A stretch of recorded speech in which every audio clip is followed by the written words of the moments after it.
From the creators who brought you RuPaul's Drag Race and $1 Million Listing, this is World of Wonders Wow Report.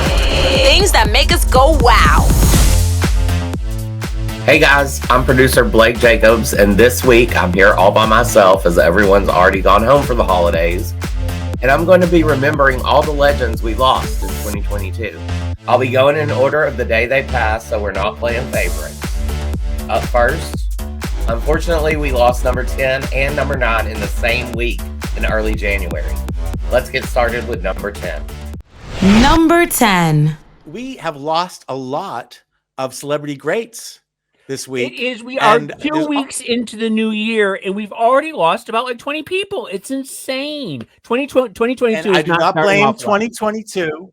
Yeah. I do not blame 2022, just to go on record, that people live their lives and they pass away sometimes too soon. I'm going to start with a tribute, a rest in perfection, to Sidney Poitier, who it's amazing because he was so influential, such a breakthrough, really the first Black movie star, right? And you realize that his fame came first in the 50s and 60s when they were just a few years away from when Black people were basically maids and butlers. And he became a suave, versatile, handsome leading man.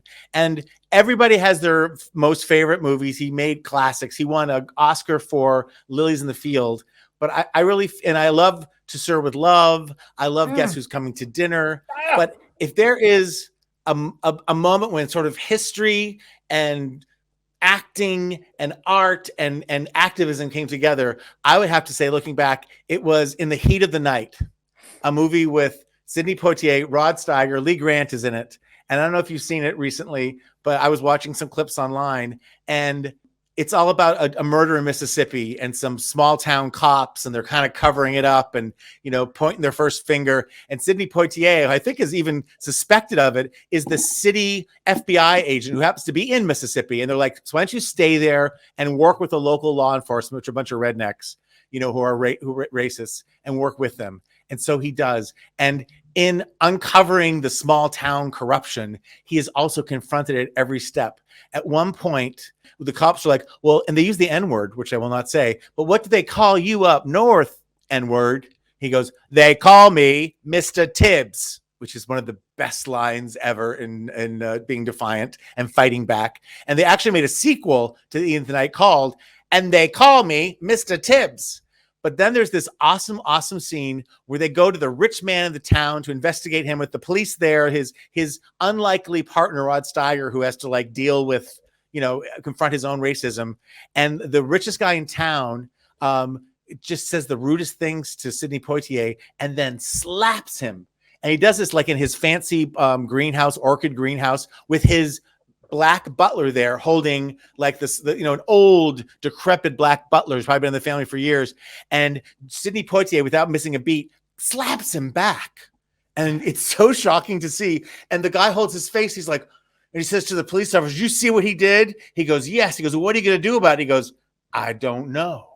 And then he goes, and there were in 1960, whatever year it was, there were gasps in the theater when that happened. And there were Southern theaters that refused to show the movie. It was a big slap deal. parade around the world. And it kind of was this delineation moment in history when it went from kind of like Motown to James Brown, from Martin Luther King pacifism to Black Panthers and taking control. And if there was ever a moment in the movies that defined that moment, it was that slap. And the end of that scene, it's a very quick scene. Sidney Poitier pulls himself together and leaves. And it just leaves the old, rich, awful, racist man and his decrepit Black butler looking at him like no words are said, just like, he says to him after he slaps him back, he goes, I used to be able to kill people like you. And then Sidney Poitier walks out, and the butler's just like, I can't believe it. Anyway, there's so much more to talk about with Sidney Poitier. And everyone has their favorite moments. I don't know if you guys do. What's amazing to me, he also went into directing. He directed Richard Pryor and Gene Wilder later. It's like the last 30 years, he's been around. I've seen him on Oprah and at important events, but he sort of did move back from public life. But what a contribution he made in his life. And thank you, and rest in perfection, Sidney Poitier. Number 9. I continue my rest in peace parade with a rest in perfection to Bob Saget. This one kind of surprised everyone. Bob Saget was 65 years old. He seemed kind of young. He had just gone on the road in Florida and was doing a stand-up, comedy tour. He had just finished a concert. He tweeted out that he loved every minute of it. Couldn't leave. It was 2 hours. He went back to his room, and according to the coroner, he was found the next day by the cleaning crew. He died in his sleep on the bed in Orlando. And, Bob Saget's one of those people who had many lives. Obviously, Full House comes to and Fuller House, and that was kind of a dumb show. And he played kind of a sappy dad character, although he was America's dad for that right generation. But he was beloved by a certain generation of millennials. Absolutely. And I will say, as someone who was too old to watch that show when it came out, I still watched that show. And it was like eating a Big Mac, that show. It left you with a warm, gooey feeling. And he also did, never forget, my generation loved him because America's Funniest Home Videos was huge when it came on. He was the first host for 9 years when we thought that show wouldn't go on for 1,000 years. And he was loved by that. YouTube of its day. And there's two pieces of tape to watch if you haven't seen them already that sort of sums it up. One is he was loved by his friends and loved by comedians. So if you don't think Bob Saget was hilarious, you're wrong, because he was loved by the community. Jimmy Kimmel did a pre-tape before he let the audience in, where he just did a lovely tribute to him. And it's as moving just to see Jimmy try to get through it. I guess he tried to record it several times and kept breaking down and crying, and how much, I guess Bob Saget was one of those guys who would tell you he loved you. He would check in with you. He really cared. He was a really sweet friend. And people say he was the funniest person in the room. Like if you went to a party and he was there, you crossed the room and you spent as much time with him as you could, because he was just genuinely funny. And the other piece of tape to watch, there was a documentary called The Aristocrats. Do you remember that? Yeah. It was about the telling of a joke. It's the dirtiest joke ever told.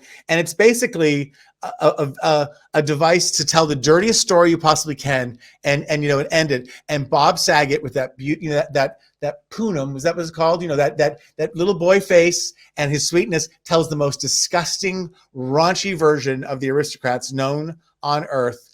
And there's been weird think pieces like, was he America's dad or this dirty guy? It's like, he was all those things, and and he everyone loved him. And it's, as I get up there at my age, 65 seems real young.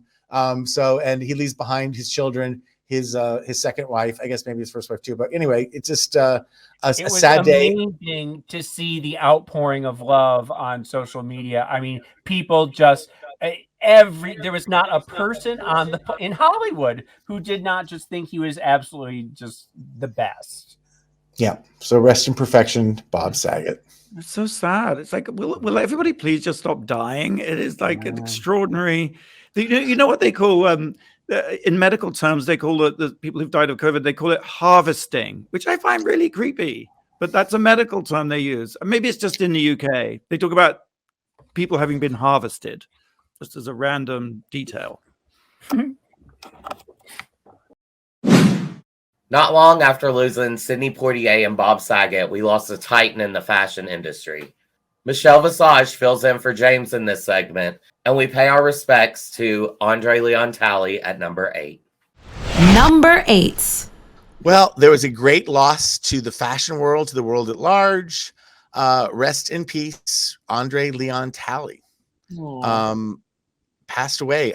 I am not, James is not here. You guys know more about fashion. I know, Fenton, you did a documentary about Vogue and met him and interviewed him. I never met him. We came close to, we developed a show around him not that long ago. I know he was living in upstate New York, but what a character larger than life. I'm grateful that he wrote his book, his autobiography, not too long ago. So it's written down, it's documented, but he came from nothing. He made something of himself. He changed the world, and all as a gay, although I don't think he identified as gay, but like as a queer or whatever you want to call him, Black man, to have conquered the worlds and the society and impacted the world. What do you guys think? He was just a force of nature, right? He was just larger than life. I mean, he was physically huge. And then in the later stages, he seemed to love wearing those big puffer jackets. not just the jacket, but an enormous sort of gown. So he was just vast in the best possible sense, you know. And people are up in arms because Anna Wintour didn't recognize him for the work that he did. And I know I've been reading that it didn't end very well for those two. But I do feel like at the end of the day, all of that stuff should be forgotten, and there should be an in memoriam issue. She wrote some very moving words about him. So good. Good. Yeah. So. That's something. All right. Rest in perfection, Angela Talley. Now, before we go to break, I'd like to remember the following legends we mentioned in the past year on the show who've passed away earlier this year. Ronnie Spector, Peter Bogdanovich, Starchitect Richard Rogers, the Bogdanoff twins, James Biggood, Meatloaf, Terry Mugler, Peter Robbins, and Louis Anderson. We'll be right back after the break. You're listening to World of Wonders Wow Report. Things that make us go wow. Welcome back to the Wow Report. I'm producer Blake Jacobs, and I'm here alone this week as everyone else has already gone home for the holidays, and I'm remembering legends we've lost in 2022. At number 7, we remember Wow Celebrity Annie Flanders. Number 7. We lost somebody this week that was just it was a hard one. It was a hard one to lose. When I got the news, it stopped me in my tracks.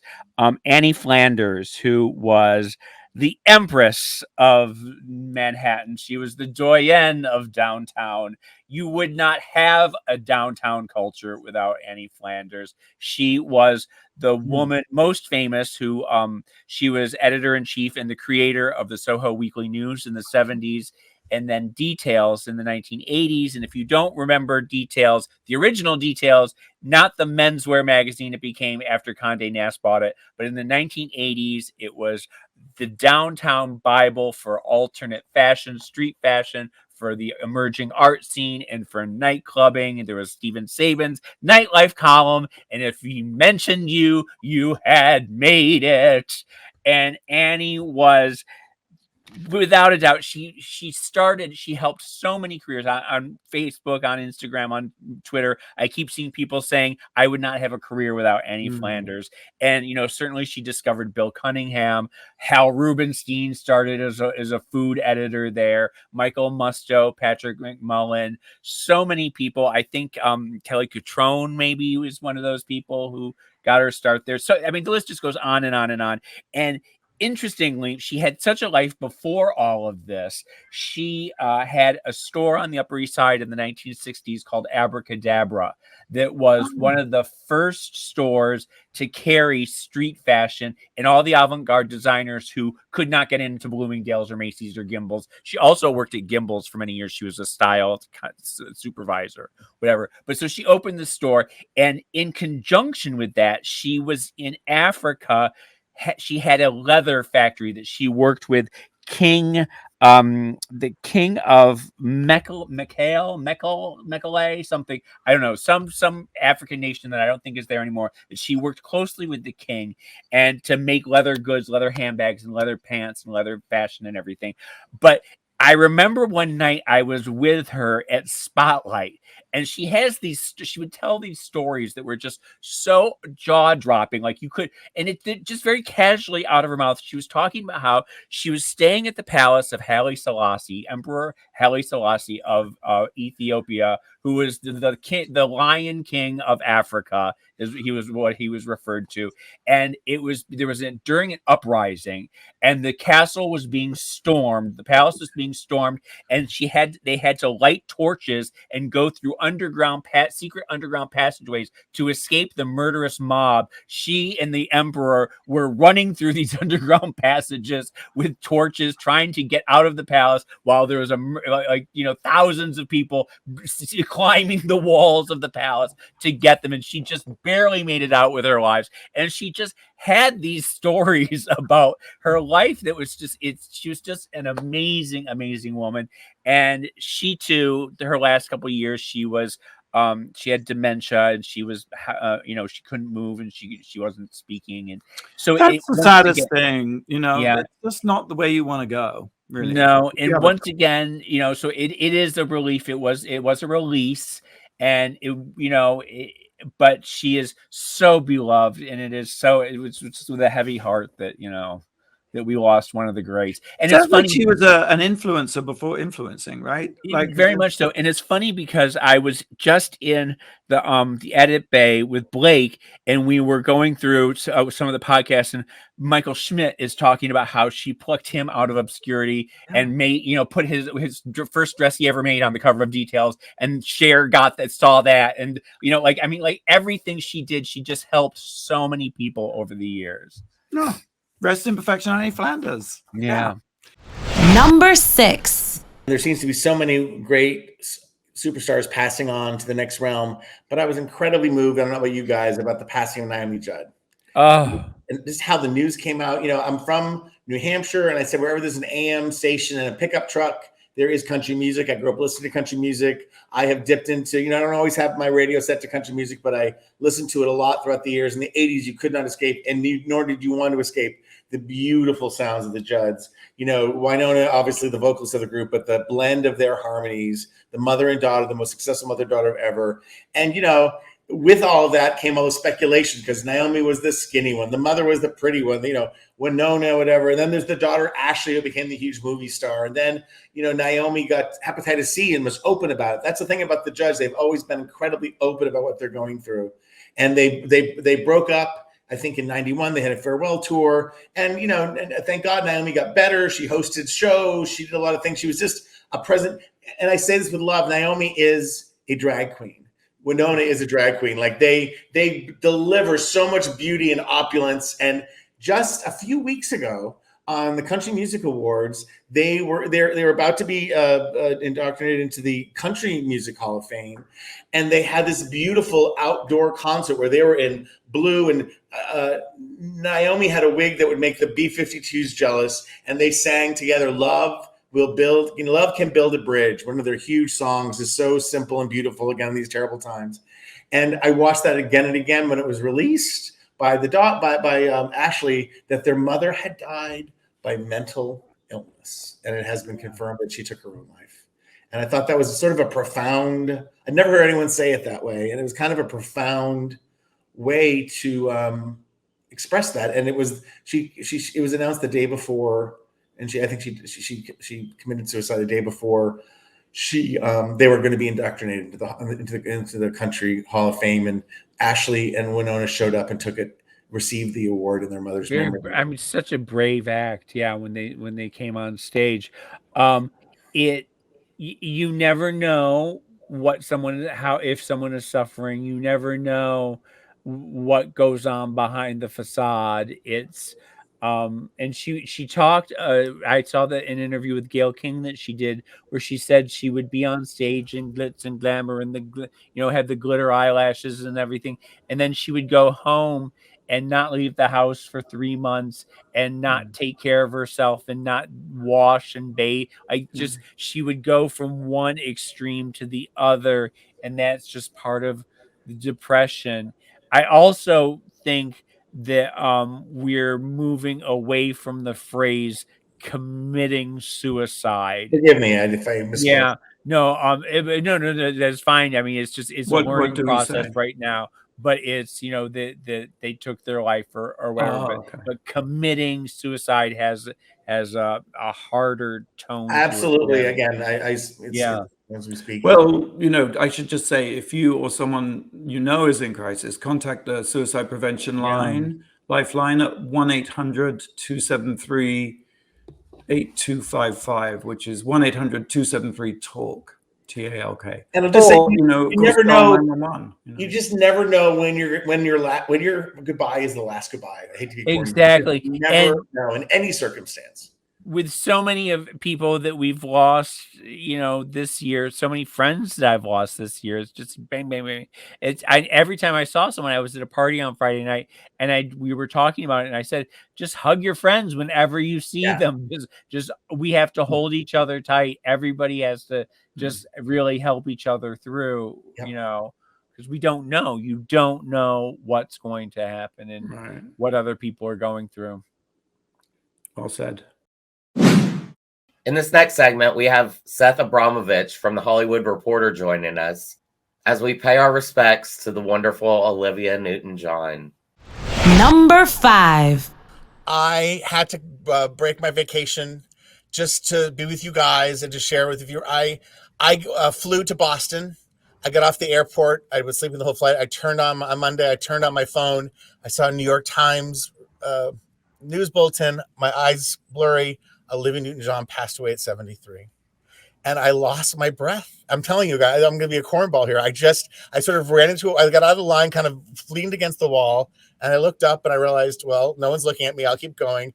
And the next person I spoke to a few minutes later was my sister, because she's picking me up at the curb. And I hadn't spoken. And I'm like, Amy. And I just bawled like a baby. I could not. It just was a genuine, and I said to her, I didn't want to freak her out. Like, I didn't think I was going to cry. Olivia Newton-John, as anyone who knows me, I've loved for so long, since the very beginning. I was 10 years old when I bought Let Me Be There, her first American hit. Let me be there. And she had, huge hits up until like 1983. So, and I've just been thinking about this a lot lately. That takes me from 10 to 20. And so much changes in your life from 10 to 20. And Olivia was the it girl. And of course, we all remember her and love her from Grease. And that sort of immortalizes her. And it kind of tells her story, because before Grease, she was a huge star. She had #1 records. She was this Australian British import who won, country awards, had #1 songs, I Honestly Love You, during a kind of pre-ironic 70s when things was very straightforward and beautiful. And then with Grease, she had an opportunity to like reinvent herself. And people always slut shame Sandy. It's like, damn it, like she wanted to like, get down and have some fun with John Travolta. It's like, come on, that's we were all feeling the same way. And then of course her career after that, she had Physical, which was the biggest song of the 80s, not Madonna, not George Michael, not Whitney Houston, Olivia Newton-John.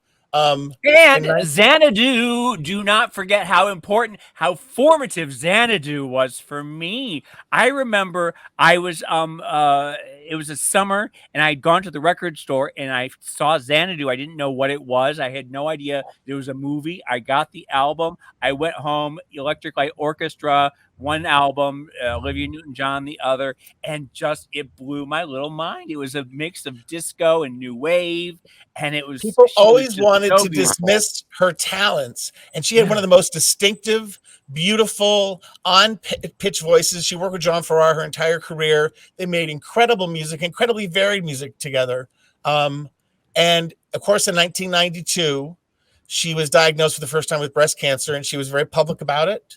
And she made a big point. There's a big cancer center named after her that she was a part of in Melbourne, which was a cancer center with a wellness center. So she was very much about Eastern and Western medicine working together.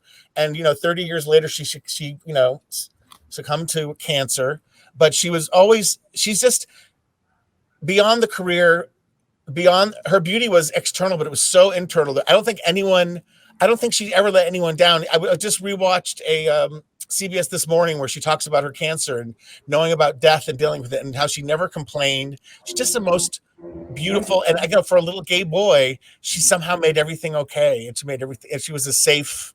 I just want to say that I broke down in tears when they were doing a sort of a retrospective on the news when it came out, and when I Honestly Love You, when she started singing that, and I was just like, I honestly loved her, and I literally just broke down in tears. It was Very, I can't very think of a sad. controversy or a time that she let people down, or she never took things too seriously. You know, she always had a smile. We had her on Drag Race, which was, and I've met her a couple times. I probably told you the story, but there was Sandy Gown through a Christmas party in 1988, the most amazing party I've ever been to, will ever be to.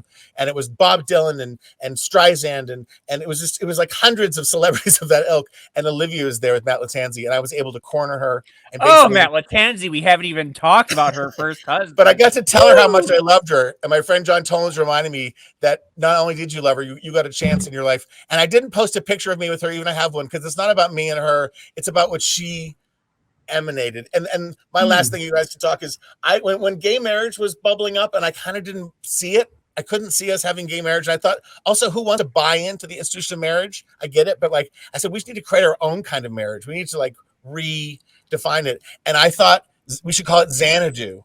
And if you listen to the lyrics of Xanadu, it speaks to the dream that lived through a million years, that lived on through all the tears. We call it Xanadu. So if you get married, if I ever get married, if anyone will ever marry me, we'll actually just go to Xanadu.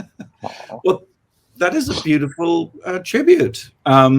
Seth, do you have a Xanadu moment to?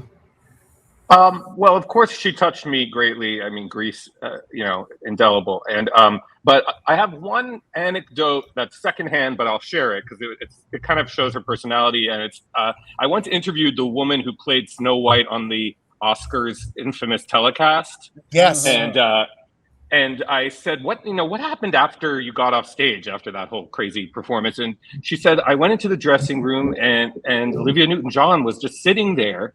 And she turned to me and she looked me in the eyes. She said, wow, she didn't say anything bad. She just said, that was incredible. How did you get through all that? Something like that. And in a very sort of supportive way, and I think she gave her a hug or something. But there was something in the way that that was her little guardian angel when she got off the stage of that really horrible moment that touched me a lot and said a lot about her personality.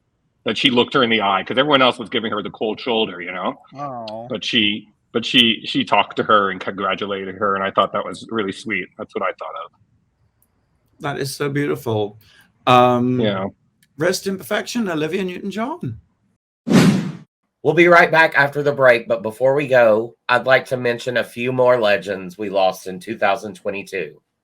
Elsa Clinch, Tova Borgnine, Fenton's dad, Ian Bailey, Ashton Hawkins, Marcus Leatherdale, Club Extraordinaire Regine, and Clace Oldenburg. We'll be right back. You're listening to World of Wonders Wow Report. Things that make us go wow. Welcome back to the Wow Report. I'm producer Blake Jacobs, and I'm here alone. Everyone else is home for the holidays, and I'm remembering legends we lost in 2022. Let's jump back into the list at number 4.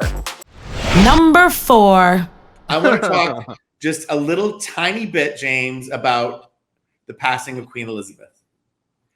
And here's what I take away. I was in London shooting a show when it happened. We'd been told for years, shooting Drag Race and Queen of the Universe, that when the Queen passes away, there'd be a state-ordered 8-day mourning.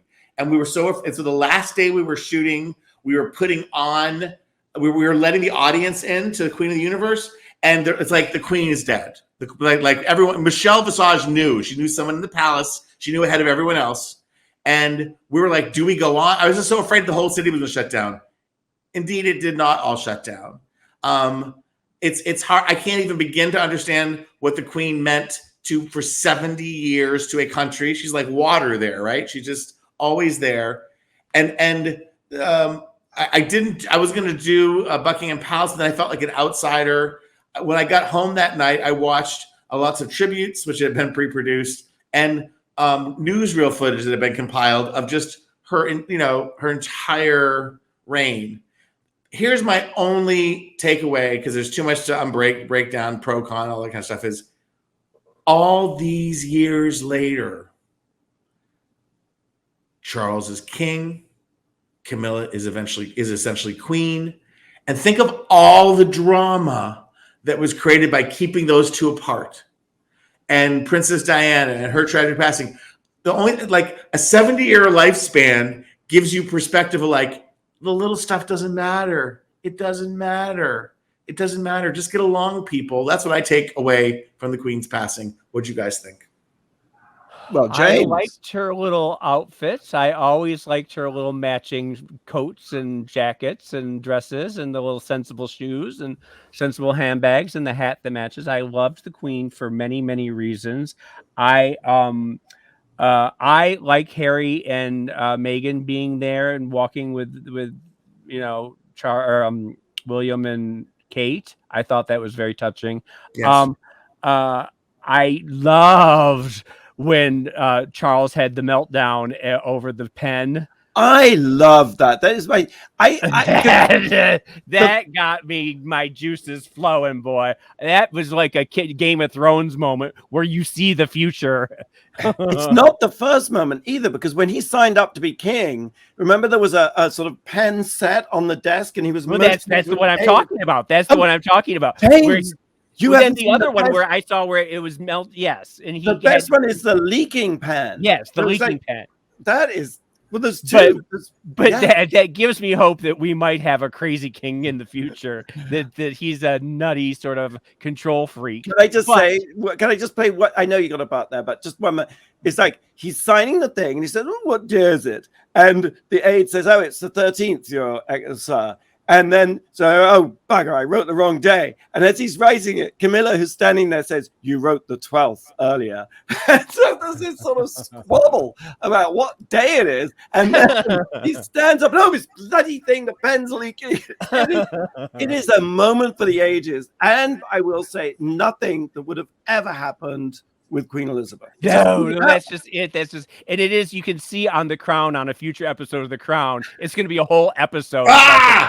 Leaky pen, leaky pen. And then the thing that was on the desk, and get rid of it. And he freaks out. And there's going to be all sorts of behind the scenes, blah blah blah. But I do think that the American press greatly overestimated our interest in this when we've got so much going on with the Mar-a-Lago and Donald Trump and the subpoenas and this and that, where you have literally 23 and a half hours a day following the Queen toddling her way down from Scotland. I watched that first night. I saw the footage. I had my emotional catharsis, and I'm no longer interested. Not in a mean way, but like. No. It's like watching paint dry, and also hearing people. Well, she did love her corgis, and everyone's speculating. It's like I'm waiting for the big funeral procession. It once every 70 years this happens in the UK, and God bless them, go bananas, you guys, you deserve it. It's all on you. But in America, I don't think we need 10 channels of news covering 23 and a half hours a day about it. I just don't. And it really irritated the fuck out of me by about. I have one word for you, James. Severance on Apple TV. or gummies, as we were talking about before the show. Well, I'll just wrap this up by saying the funeral is on Monday the 19th. So maybe we'll next week have a little. That I will watch. Bound to be big. This year, we also lost one of our queens, Cherry Valentine, from RuPaul's Drag Race UK. WoW co-founder Randy Barbado joins Tom and Fenton to remember sweet Cherry Valentine. Number 3. I'm just so sorry to share the news, which many of you may have heard already, that Cherry Valentine, queen of season 2 Drag Race UK, passed away last week. Just 28 years old. An amazing character. Just one of the things I love about her, among so many, she just had the most spectacular, infectious laugh that was like, it's just like that. It's like the shade button sound. It's like you like Cherry Valentine, But that laugh was sort of emblematic, really, of just her incredibly generous and loving spirit. She was so much fun. And although her cause of passing hasn't been revealed, it seems, well, she took her own life. And that is such a sad and tragic thing, that someone who, I guess it's always the people who you would never imagine She was so strong and resilient. She was a mental health nurse. And in fact, earlier this year made a documentary called Cherry Valentine, Gypsy Queen and Proud.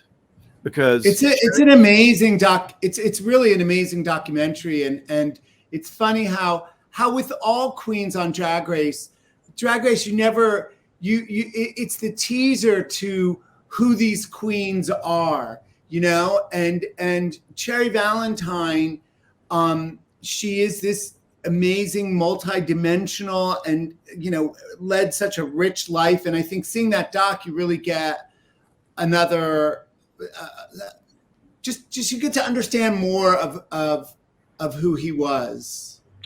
Yeah, I mean, Cherry struggled with his identity, and also coming from the gypsy community, the traveler community, gypsy, Roma, and traveler community, I think is GRT. That isn't always the most accepting community necessarily, and Cherry had issues with her family. Her mom stuck by her. In fact, her mom came to see not only Cherry in drag, but the first ever drag show she had ever seen in her life. And Cherry was just such a loving and embracing and just such a selfless person. It's the saddest thing. Can I just say two other things, and this is not to promote things. It's really about like getting to know her more. She's also featured in Work the World UK in one of the episodes, and it's such a sweet and touching short film that's worth checking out. And also, I think we're planning on raising some funds for an organization in the UK, which we're going to announce at some point in the future in her honor. She made such an impact at such a young age. I can't even believe it's true. That's why I'm so silent. It just seems unreal to me. I'm having trouble absorbing it as the truth. I know it is, and very sad, and wish her family and everyone who knew her and loved her closely and from afar, our deepest sympathy. Absolutely. I was just reminded of her farewell message when she sashayed away on episode 2 of season 2. She wrote, "Always remember, love yourself first." And I think words we should all remember at this time, and words to live by. And rest in perfection, Cherry Valentine. If you are having difficulties and if you are having thoughts of self-harm, in the US, just dial 988. If you're outside of the US, the Samaritans operate helplines, and we'll post those numbers on the WOW Report too. Number 2. We pre-taped last week's show earlier in the week because Fenton was traveling, and we missed maybe the top story of the week if you're homosexual or you're just a person who loves theater, and that was the passing of Dame Angela Lansbury. Wow, it really hurt. This was one that when I saw the news, literally tears were streaming down my face. It really got to me. Now, you weren't surprised because of her age. No, she was 96, so it's a life well lived. And when someone is 96, you aren't saddened by it, but it's a passing, it's a milestone, and it's a chunk of your life that's just gone. Absolutely. And there's really no other star ever, I believe, that had the longevity and the almost slow burn. She was famous. She was in movies in the golden age of Hollywood in the 40s. She was in Gaslight. She was in all those movies. Her first two roles, Gaslight, and she got nominated for an Oscar. She was like 21, something like that. Exactly. She was just a young slip of a girl. Yes. But you know how some stars will peak? They'll have their 5 years, their 10 years, their definitional, and then they kind of become stuck in that mode. She was part of the 40s, the 50s, the 60s. She was the mother in The Manchurian Candidate.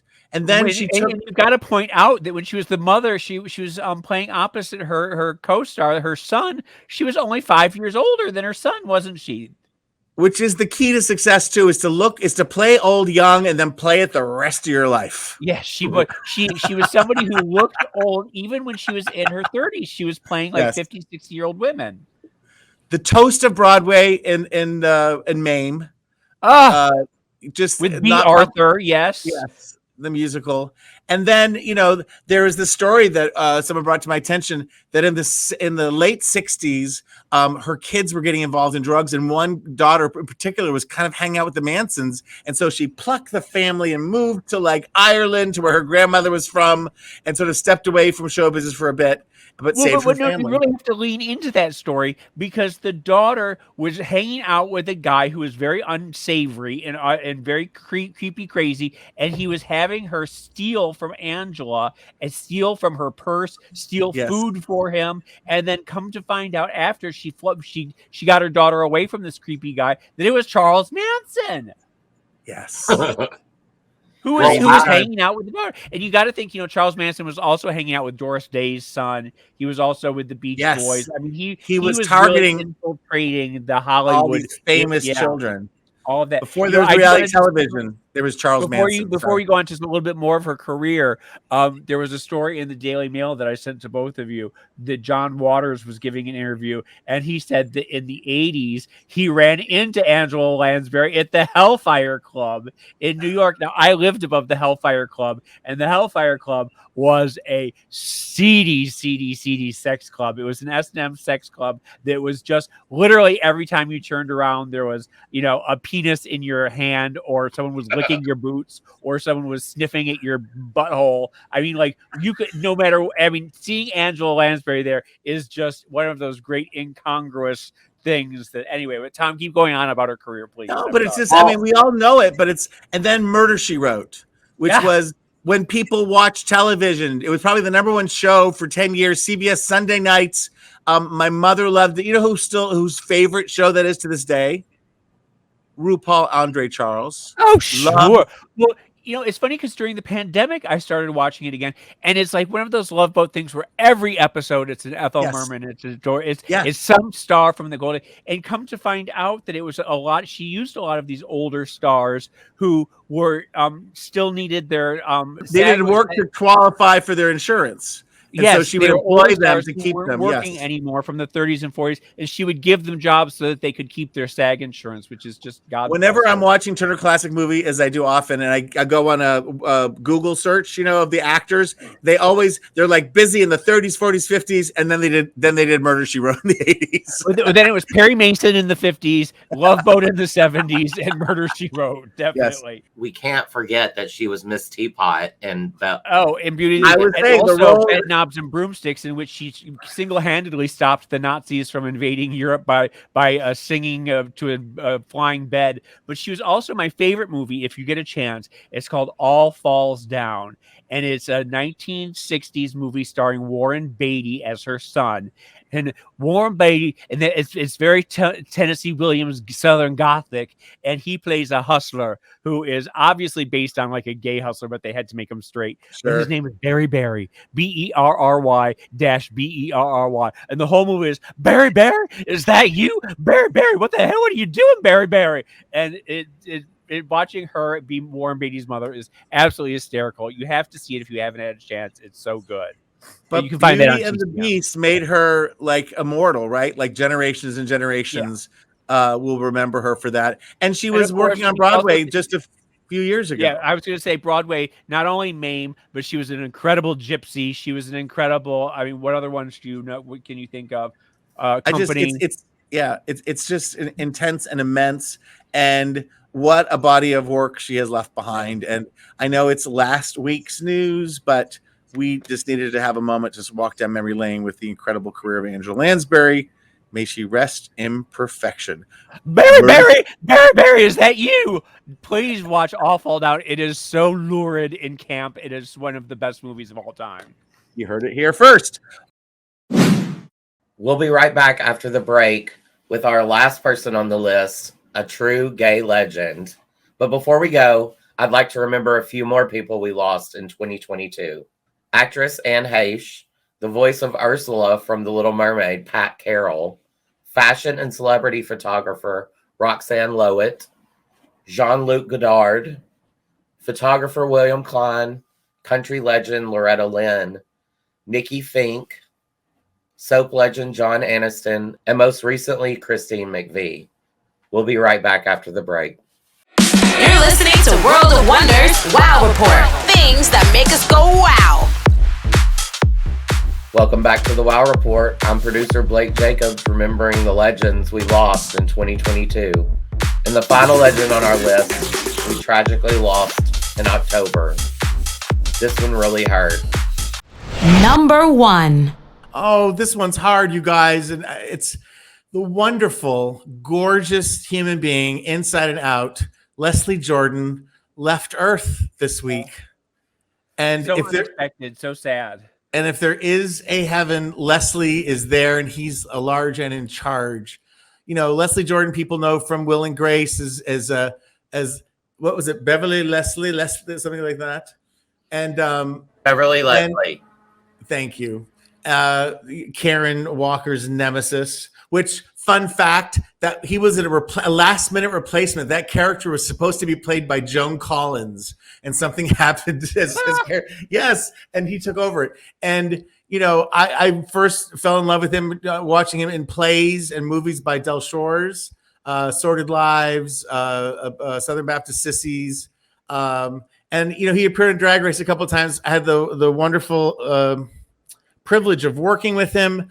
I knew him outside the rooms. We had some mutual friends. I've been to dinners with him. He was the best storyteller, but sort of more than anything, and I want to hear you guys, it's like never was there someone who was, he was diminutive. He was a sissy by definition, and yet he was the greatest, one of the greatest men I've ever known. And he was full of love, radiated love, and helped, I think, everybody feel better about themselves. Helps he's huge in the gay community, but I think especially during COVID, when he had his viral moments and his very honest to camera conversations, I think the whole world fell deeply in love with Leslie.